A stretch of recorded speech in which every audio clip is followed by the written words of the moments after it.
नमस्कार, बहुत स्वागत है आपका न्यूज 18 मध्य प्रदेश छत्तीसगढ़ में और आप देख रहे हैं खबर असरदार। नमस्कार, खबर असरदार में बहुत स्वागत है आपका। सबसे पहले बुलेटिन में आपको बता दें, एलपीजी किल्लत की अफवाह के बीच भारत के लिए बेहद अच्छी खबर सामने आई है। स्ट्रेट ऑफ हॉर्मुज पार करके भारत का एलपीजी कैरियर शिवालिक गुजरात के मुंद्रा एयरपोर्ट पर आ चुका है। उसके बाद कल एक और एलपीजी से लोड जहाज नंदा देवी भारत आने वाला है। उधर यूएई से कच्चा तेल लेकर आ रहा भारतीय टैंकर जगलाडकी भी युद्ध जैसे हालात वाले इलाके से सुरक्षित निकल गया है और अब भारत के बंदरगाह की ओर बढ़ रहा है।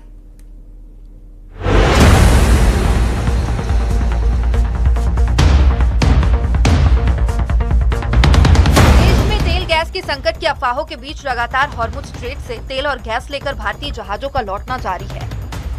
पहले मुंबई एयरपोर्ट पर तेल के टैंकर आए और अब गुजरात के कच्छ में मुंद्रा पोर्ट पर शिवालिक जहाज करीब 44,000 मीट्रिक टन एलपीजी लेकर पहुंच गया है।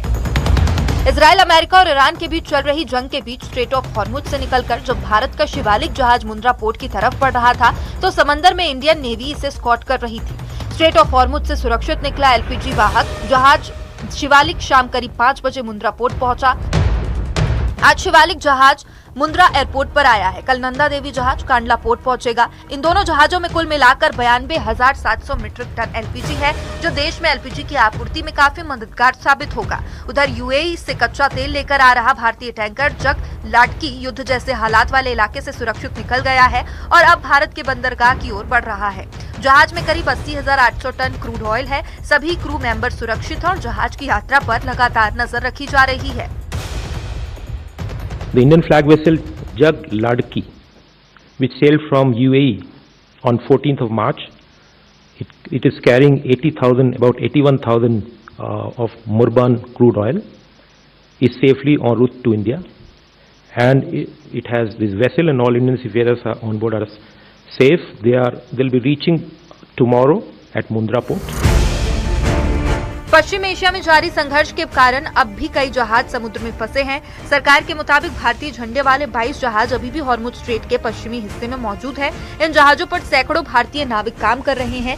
सरकार इन जहाजों की सुरक्षा को लेकर लगातार कोशिश में जुटी हुई है और इसके लिए भारत और ईरान के अधिकारियों के बीच हाई लेवल बातचीत भी हुई ताकि इन जहाजों को सुरक्षित रास्ता मिल सके। 22 vessels, as was reported on Saturday also. 22 Indian flag vessels with 611 Indian seafarers remain in the west of the Strait of Hormuz in Persian Gulf, and DG Shipping continues to closely monitor the situation in coordination with ship owners, the recruitment and service licensee, and Indian missions in the region. इस बीच सरकार ने PNG को बढ़ावा देने पर जोर दिया। नया पीएनजी कनेक्शन लेने पर 500 रुपए की छूट दी जाएगी। अगर 31 मार्च से पहले कनेक्शन लेता है और गैस लेना शुरू करता है तो उसको 500 रुपए का फ्री गैस देने की उन्होंने बात की है। इसी तरह महानगर गैस ने भी कुछ इंसेंटिव्स दिए हैं और सिक्योरिटी डिपॉजिट को भी वेव ऑफ करने का बात कहा है। मिडिल ईस्ट में युद्ध के चलते हालात कठिन हैं, जिसकी वजह से सप्लाई चेन पर असर जरूर पड़ रहा है, लेकिन पेट्रोलियम मंत्रालय ने एक बार फिर साफ किया है कि देश में तेल और गैस की न कोई किल्लत है और न ही कोई संकट है। Bureau report, news 18। अब बात राज्यसभा चुनाव की, जिसमें बिहार से लेकर उड़ीसा तक विपक्षी खेमे को बड़ा झटका लगा है। बिहार में एक भी क्रॉस वोटिंग तो नहीं हुई, लेकिन आरजेडी और कांग्रेस के 4 विधायकों के वोट न डालने की वजह से महागठबंधन पर एनडीए भारी पड़ गया और एनडीए के 5 उम्मीदवार जीत गए। उधर ओडिशा में राज्यसभा चुनाव में जमकर क्रॉस वोटिंग हुई और इसका फायदा बीजेपी समर्थित निर्दलीय उम्मीदवार को मिला है।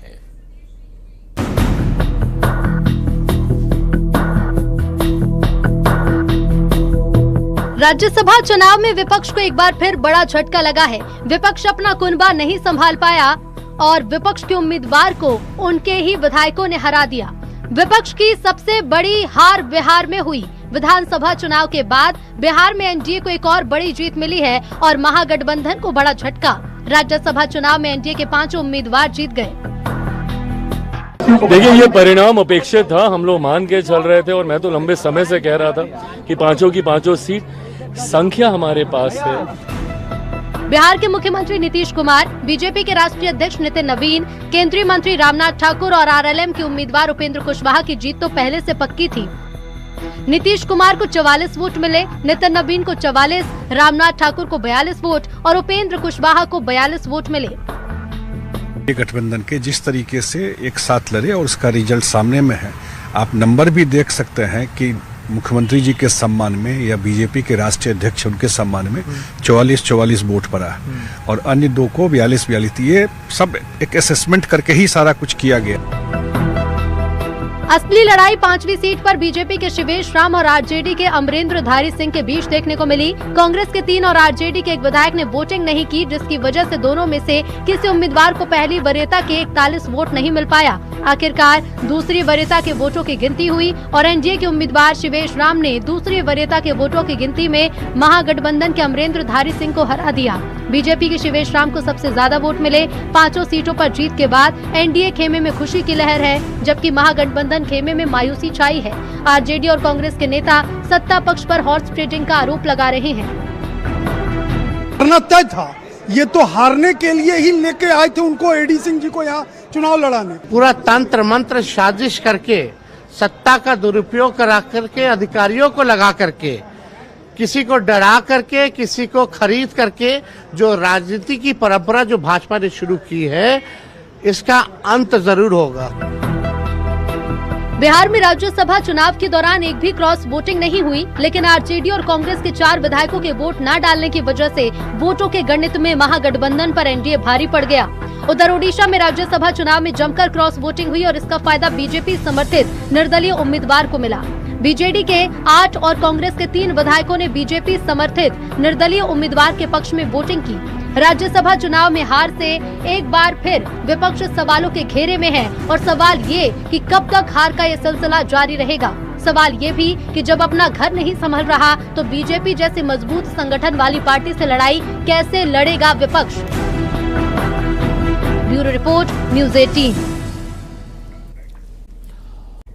और 5 राज्यों में विधानसभा चुनाव के ऐलान के बाद चुनाव आयोग का एक्शन शुरू हो चुका है। आचार संहिता लगने के मात्र 24 घंटे के अंदर बंगाल में 5 बड़े तबादले हो चुके हैं, जिसमें मुख्य सचिव, गृह सचिव और डीजीपी जैसे बड़े बड़े नाम शामिल है। और ममता बनर्जी इन तबादलों पर बेहद गुस्से में है। संसद तक हंगामे की गूंज सुनाई दी है। चुनाव आयोग पर बीजेपी के इशारे पर काम करने का आरोप लगाया गया, तो वहीं बीजेपी इसे चुनाव से पहले हार के डर की बौखलाहट बता रही है। रिपोर्ट देखिए।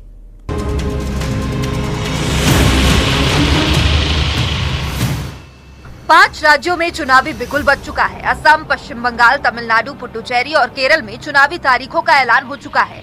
लेकिन सबसे बड़ा एक्शन बंगाल में दिखा है। चुनाव की घोषणा के मात्र 12 घंटे के भीतर देर रात 4 बड़े अधिकारियों के तबादले हो गए और 24 घंटे पूरे होने से पहले पश्चिम बंगाल के डीजीपी का तबादला भी हो गया।